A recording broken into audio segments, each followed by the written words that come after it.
북한인권법이 아마 2005년에 김문수 당시 의원이 제출했을 거예요. 북한인권법의 핵심은 뭐냐면 탈북자가 증언한 비인도적인 사안에 대해서 법률적 효력을 갖는 기록으로 남기겠다는 거예요, 이게. 그러면 무슨 효과가 있냐면 이게 옛날 서독동독 때 똑같은 효과인데 저쪽에서 극악한 짓을 하는 사람들이 몸조심을 하게 돼요. 그 효과를 가지고 오는 거거든요. 그런데도 불구하고 그 북한인권법이 부끄럽게도 9년 동안 국회에서 잠을 자고 있고 심지어 박지원이라는 인간은 민주당 원내대표를 하다 그만두면서 한 2년 전쯤에 자기가 원내대표를 하는 과정에서 제일 잘한 일은 북한인권법을 막은 것이다라고 얘기를 했어요. 이거는 야만국가입니다. 황장수 대표 말대로 이건 야만국가고 폭도국가입니다. 우리가 이렇게 더운 염천에 이런 초라한 무대를 만들고 자꾸 떠들어야 이 야만성과 폭도성, 대한민국의 시민피 속에 박혀있는 야만성과 폭도성을 극복할 수 있습니다. 그때 자녀분을 데리고 처음에 나오셨죠?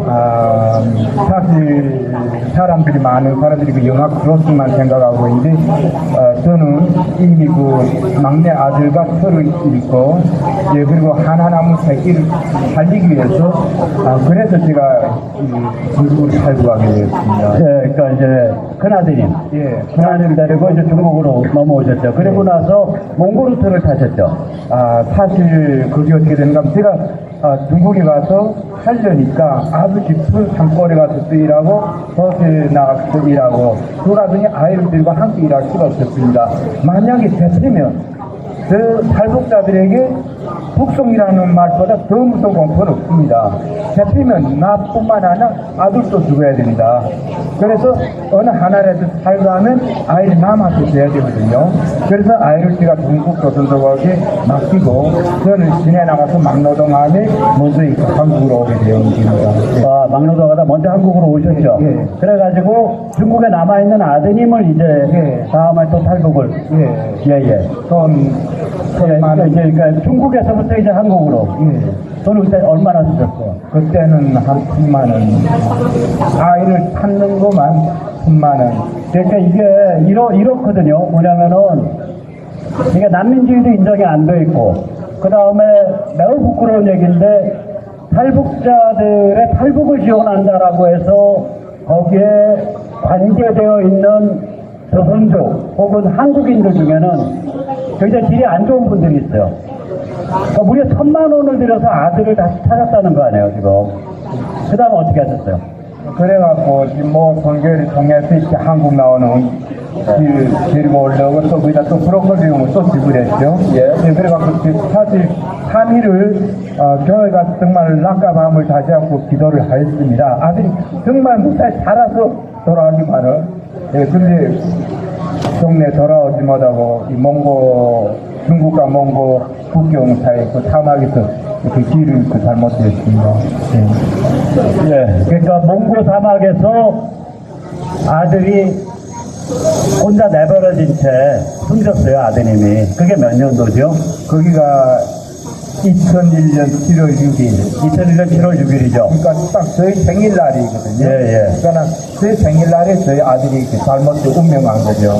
그 다음에 그 유해를 찾겠다고 당시가 김대중 정부 말기죠. 그리고 노무현 정부 때 엄청 노력하셨던 걸로 제가 알고 있거든요. 정부의 협조를 받으려고. 근데 사실 제가 2001년도 8월에 중국 몽고 가서 아이 녀를 만들어놨습니다. 지금 그 군부대에서 보관하고 있는 걸. 그리고 그때는 이렇게 갖고 시신을 이렇게 한국으로 가져올 수 없었고 3년 후를 다시 기약했습니다. 아이를 꼭 반드시 한국을 데려올 거라. 그래서 외교부에 찾아가서 이 아이 시신을 정말 한국을 데려오고 싶다 했더니 현행법으로 대한민국 국민이 아니기 때문에 협조와 협조해줄 수 없다. 이렇게 됐거든요. 그래서 제가 몽고 국경 가서 다시 아이 시신을 파서 화상해갖고 서울로 다 내갖고 여기 한국 데려와서 어부산 통일전망대에서 그 그렇죠. 그러니까 공식적으로 아드님의 유해를 못 되려고 지금 정보가 나왔기 때문에 그래서 노무현 정부입니다. 방법이 없어서 몽고에 가서 감회에서 다시 아드님 유해를 꺼내서 화장을 해가지고 이제 보따리에 싸서 이제 맞으면 품에 안고 들어오셨겠죠. 그때 몽고에서 화장할 때 누가 도와주셨어요? 거기서 도와준 사람은 사실 없습니다. 그 군부대에서 제가 떠나기 전에 하강할 수 있게 도와달라 했는데 나무는 준비해놨습니다. 뗄나무. 예, 그때 그 묘에 가서 나무를 쌓아놓고 그냥 혼자서 제가 손으로 다 그냥 시스템 정리해갖고 그래갖고 네, 몽고의 그 군부대의 나무로 아드님의 그 어렸다고 제가 아는데 10살이 안 되죠. 12살. 12살 아들의 유해를 손수 화장을 하고 그거를 뼈를 줄여서 김짝처럼 김 안에다가 숨겨서 갖고 들어와서 동해전망대에서 뿌리신 아버지입니다. 그래서 제가 우리 유 선생님 뵐 때마다 더 그 가슴에 그윽한 슬픔을 제가 더 그러니까 이게 느껴져요. 겉에 그 표정은 굉장히 밝으신데, 참, 그래서 뭐라고 말씀을 못 드리겠고요. 제가 드릴 수 있는 말씀은 저 좀 날라리지만, 날라리로서 제 동지는 할게요. 네, 감사합니다. 제가 한 가지, 제가 이 기회에 좀 한 가지 말씀드릴 거는, 이제 지금 유인물에 보니까, 탈북자들을 이렇게 찾아서, 빨리 지극히 한국으로 데려오지 못하고, 수개월 혹은 1년, 2년씩 정경 공부시키다가 이게 그 탈북자들이 중국 공안에 습격받아 북송되는 사례들이 언급한 거 제가 이제 봤습니다. 그래서 저도 중국에서 오랫동안 브로커로 일하면서 많은 탈북자들 만났고 또 종교사 목사님들 만났습니다.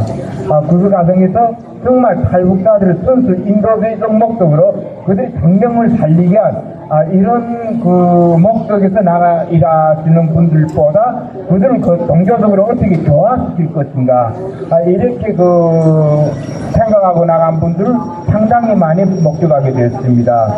또 그러한 그 사람들이 일한 뒤끝이 꼭 탈북자들이 중국공안이 체포돼갖고 북송되는 운명을 맞이하게 됐고, 제가 며칠 전에 사실 그 탈북자 3명이 제가 운영하는 사랑의 집에서 함께 찍은 사진을 올린 거 있습니다. 그래서 가장 어린아이가 북송되었습니다. 어른들은 다 한국에 나왔습니다. 그 어린아이들을 성경 공부시켜서 북한에 선교사로 보낸다고 그 아이를 성경 공부시키다 나니까 진짜 15살짜리 어린아이는 경찰에 잡혀서 북송되고 지금도 못 찾았습니다. 그 아이들은. 그래서 정말 우리가 북한 탈북자 문제 접근함에 있어서 그들이 인간으로서 정말 저놈한 사물을 누릴 수 있도록 그렇게 도와주는 그런 기질로 가야지. 그들은 그것은 종교적 또는 정치적 목적으로 접근하면 이건 아주 잘못된 거다. 저는 그렇게 생각하고, 또 우리 한국 국민들, 시민들께서 우리 탈북자들이 난민으로서 지위를 받을 수 있도록 정말 적극적으로 좀 더 힘있게 노력해 주시길 정말 간절히 바라는 마음입니다. 감사합니다.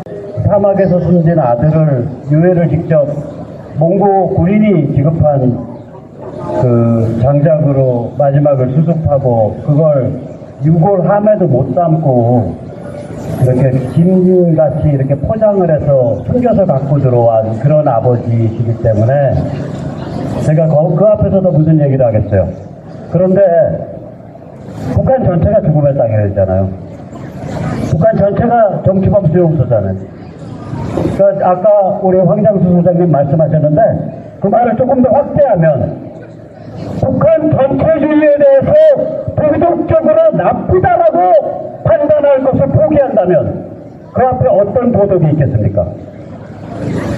그것이 도덕적으로 나쁘다라고 판단하면 수구꼴통 보수라고 욕을 하는 저 골빈 자칭깡통 진보, 거기에 무슨 도덕이 있겠냐고요.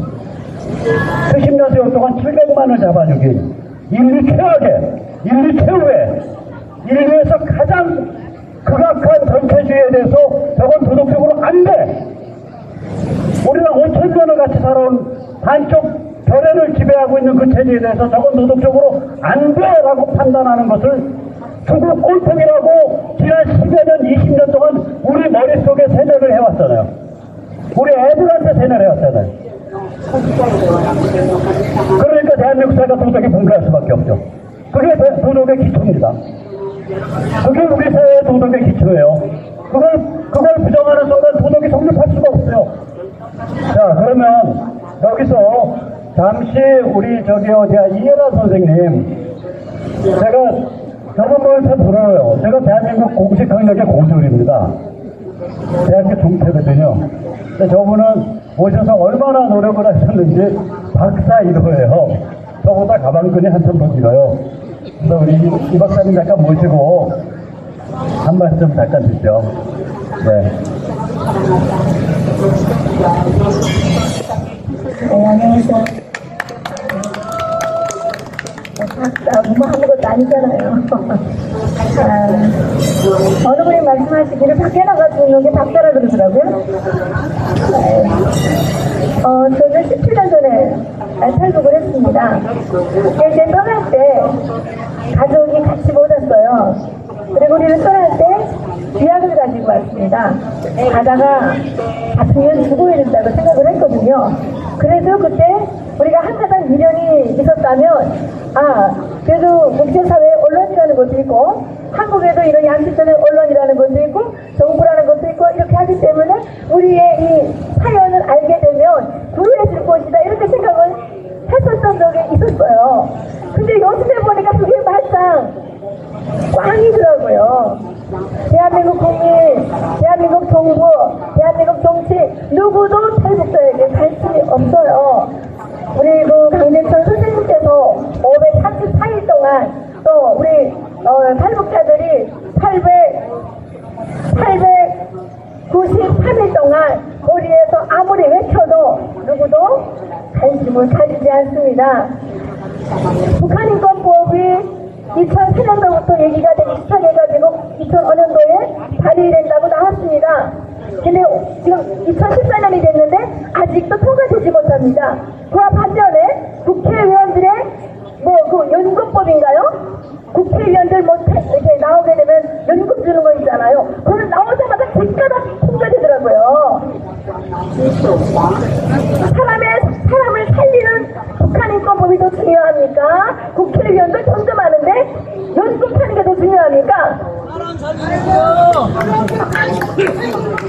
그래 이제 북한인권법을 통과되지 말아야 된다고 얘기하는 사람들 중에 어떤 사람들이 있냐면 북한인권법이 통과되게 되면 남북관계가 나빠진다는 거예요. 왜 남북관계가 왜 나빠집니까? 그리고 지켜지지 않을 거기 때문에 만들지 말아야 된다 그럽니다. 반대로 우리나라에서 형법을 만드는데요, 강도가 지키지 않을 걸 생각해서 안 만들면 됩니까? 형법을 왜 만듭니까? 강도가 지키지 않을 걸 생각하면서 만드는 거예요. 맞습니까? 그런데 이 북한인권법을 지키지 않을 거니까 만들지 말라는 거예요. 이런 무식한 사람들이 법조계에 계시고 국회에 계시고, 이게 지금 우리나라의 현실입니다. 아까 우리 한장수 소장님, 또 우리 박정현, 필립 여러분 말씀하셨는데, 우리나라의 통일 개발은 정말 뭐냐면요, 우리 대한민국이 누리고 있는 자유와 풍요와 인권을 북한 주민들은 누리게 하는 겁니다. 맞습니까? 아니, 옆에 식구가 굶어 죽고 매 맞아 죽고 얼어 죽고 이렇게 죽고 있는데 나만 배부르겠다고 시진핑 주석하고 웃기만 하면 됩니까? 시진핑 주석하고 웃는 게 중요한 게 아니라 사람이 끌려가 죽는데 이걸 살려주는 게 더 중요하지 않습니까? 제가 미국에 갔는데 수많은 나라에서 난민 이민들이 와 있어요. 파키스탄, 이란, 뭐 이런 데서 왔는데 남편하고 같이 안 왔대요. 여기 남편하고 같이 안 왔대. 어떻게 왔냐 했더니 남편이랑 고발하지 않았냐. 아니 거기는 이렇게 도망쳐도 잡아가는 데가 없대요. 늦기를 각오하고 도망쳐 나온 사람을 잡아가는 나라는요 북한밖에 없고요. 강도를 피해서 도망 나온 사람을 잡아다 갖다 바치는 나라도 중국밖에 없습니다. 이게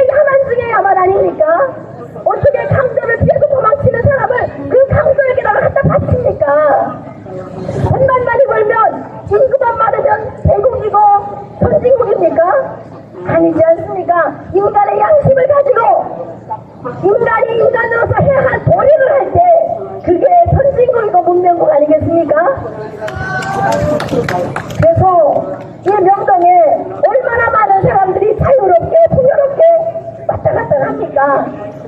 북한 주민들요, 통일비용 필요 없고요, 돈 필요 없고요, 북한 주민들에게 진짜로 필요하거든요. 자유, 인권, 내가 사람으로 태어나서 사람답게 사는 것이 뭔지를 알게 하는 거, 이거 외에는 아무것도 없습니다. 북한 주민들에게 자유가 주어지고 인권이 보장되면요, 그 사람들 똑똑하고 그 사람들이 열심히 합니다. 대한민국 사람들보다 훨씬 더 잘 살 수도 있습니다. 그래서 우리가 이 탈북자들이 뛰쳐나올 수 있도록 정말 북한 주민들에게 도망칠 수 있는 사회라도 줄 수 있도록 우리가 노력합시다. 감사합니다. 자, 그러면은 다음에는 우리 강재천 본부장의 말을 한번 들어보죠. 우리 강 본부장은 이제 이쪽에서는 너무 잘 알려져 있지만 사회는 많이 안 알려져 있죠. 근데 열혈이죠. 열혈이고 인생 전체가 자유통일과 국내 종북 친북 떼촛불 세력의 제거, 거기에 인생 자기 존재 전체가 포커스가 딱 맞아 있는 분이에요. 다른 거 아무것도 눈에 안 보이는 분이에요. 그것만 보고 계시는 분이에요. 네, 강 본부장님.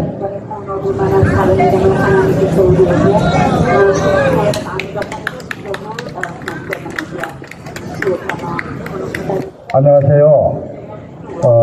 지금 이곳에 2012년 2월 21일 날 오민교에서 박선영 전 의원이 탈북자 강제 북송 반대를 위해서 단식을 시작했습니다. 그리고 23일 날 아까 금방 연사록을 오신 예란 박사님께서 단식을 시작했습니다. 그리고 또요 평양 중국 오도민 장치 회장님이었던 김석원 선생님 잠깐 일어나고 있어요. 예, 단식을 했던 분입니다. 예, 제가 사실은 적금 연설을 더 잘합니다. 그런데 중구난방 이야기할 것이 아니라 오늘은 정확하게 선서를 좀 하고 그리고 중국 정부와 대한민국 정부에 요구할 것을 또롱또롱하게 말씀을 드리기 위해서 원고를 준비했습니다. 제가 원고를 준비한 것은 처음입니다. 예. 자, 구호 한번 시작하고 이야기하죠. 자, 제가 이야기를 할 테니까 마지막에 인정하라 이렇게 외쳐주시면 돼요. 중국 정부는 탈북자 난민 지위 인정하라! 인정하라! 인정하라! 인정하라! 인정하라! 인정하라! 탈북자 문제는 대한민국이 반드시 해결해야 할 숙제입니다. 지금 2만 6천의 탈북자가 대한민국에 정착해 살고 있습니다. 아직도 수십만으로 추정되는 탈북자들이 중국 등 제3국에서 고통받는 삶을 영위하고 있습니다. 탈북자 문제는 대한민국 국민들이 숙명으로 운명으로 받아들여야 그 해결책이 나올 것입니다. 2012년 2월 14일은 탈북자 문제를 해결하는 하나의 경고점이었습니다. 그동안 엄지에서 탈북자 구출운동이 전개되었고 그에 대한 문제점이 있었습니다. 2012년 2월 14일 여자동 중국 대사관앞 오민교 앞의 기자회견을 시작으로 탈북자 구출운동은 양지로 나오게 되었습니다. 그곳에서 무려 534일간 옥인 교회 앞에서 천막을 치고 탈북자 강제북송 반대 농성을 전개했습니다. 이명박 정부와 후진타오, 박근혜 정부와 시진핑은 나름대로 탈북자 문제를 물밑에서 조절한 것을 잘 알고 있습니다. 결국 비공식적이지만 중국 정부는 탈북자 강제 북송을 중단하는 결단을 내리게 된 것입니다. 이후에 탈북자 인권단체 등은 아젠다를 바꿔서야 합니다. 탈북자 강제북송 반대가 아닌 탈북자 난민 지위 인정, 탈북자 난민 지위 인정을 위한 교란점을 그때 마련했어야 합니다. 그러나 일부 인권단체와 교회 선교사들은 탈북자를 그들의 돈벌이 수단으로 탈북자 강제북송 반대를 위한 반대를 계속해온 정황을 저는 알고 있습니다. 2013년 5월 말의 라오스 탈북 고아들의 북한 보위부에서 북송해 간 사건을 잘 알고 계실 것입니다. 당시 탈북 고아들 중에는 수년째 선교사가 라오스에서 보호를 하고 있었던 것입니다. 그들이 왜 탈북 고아들을 그토록 동안 국내로 송환하지 않고 붙잡고 있었을까요? 돈 문제 때문입니까? 돈벌이 수단이었습니까? 탈북 어린이가 돈벌이 수단이 되어서 되겠습니까? 이번에 중국에서 적발된 내가족 27명의 문제도 지난해 발생했던 라오스의 경우와 대동소이한 점이 있습니다. 체포가 되고 나서야 빅북을 튀는 그들은 무엇을 위해 그러고 있었습니까? 진작에 제3국으로 이동시켜서 대한민국으로 송환시킬 수 있다는 점을 관가해서는 안 됩니다. 탈북자는 절대 생명을 가진 탈북자가 돈벌이 수단이 되어서는 안 됩니다. 이제 탈북자 문제의 근본적인 해결책을 생각할 때입니다. 그리고 인권단체나 탈북자 구출을 위해 노력하고 있는 선교사들이 한 목소리를 내야 할 때입니다. 중국 정부를 향해 탈북자 난민 지위 인정, 탈북자 난민 지위 인정을 요구해야 합니다. 북한의 특정적인 중국의 탈북자 난민지위 확보는 강제북송의 불안감을 해결할 수 있는 근본책이 될 것입니다. 전 세계에서 탈북자 난민 지위를 인정하지 않는 나라는 단둘밖에 없습니다. 북한과 중국뿐이었습니다. 대부분의 탈북자는 배고픔을 참지 못하고 탈출하고 있습니다. 그런 사람들을 방치하는 중국은 타의를 방조하는 악마적 제압행위를 하고 있는 것입니다.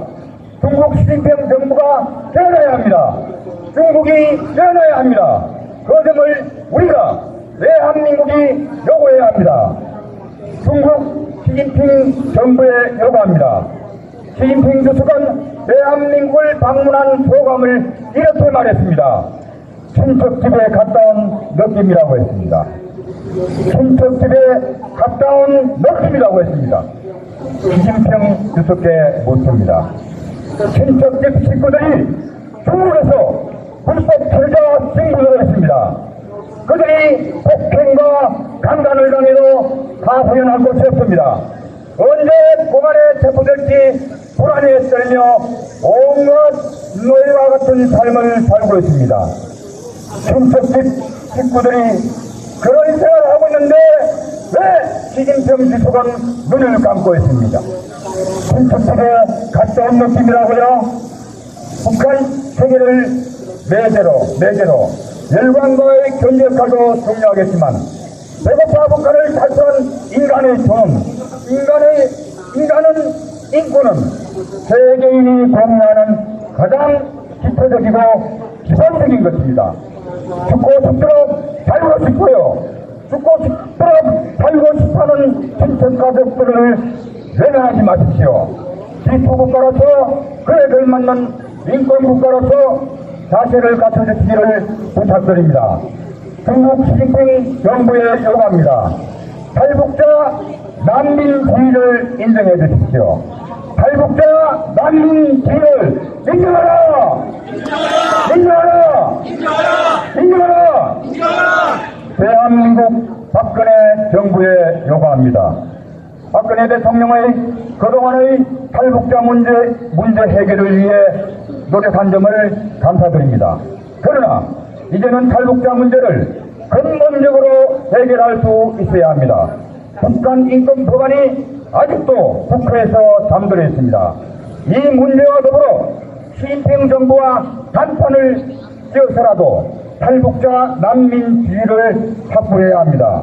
중국 시진핑 정부의 당신의 친구가 북한인지 당신의 친구가 대한민국인지 선택을 하라고 단판을 지어야 합니다. 제 말이 틀렸습니까?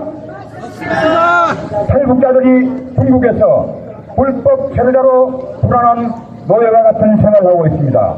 유엔과 미국 등 우방에서도 탈북자 문제를 적극적으로 다루고 있습니다. 정작 당사국인 대한민국의 탈북자 문제 해결을 위한 노력은 미온적인 부분이 많습니다. 이제 당당하게 중국을 향해 목소리를 높여야 할 때고 그렇게 해야 합니다. 대한민국 정부는 탈북자 난민 지위 인정을 위해 적극적으로 나서야 합니다. 대한민국은 탈북자 난민 지위 인정을 위해 적극적으로 나서야! 나서야! 나서야! 네, 고맙습니다.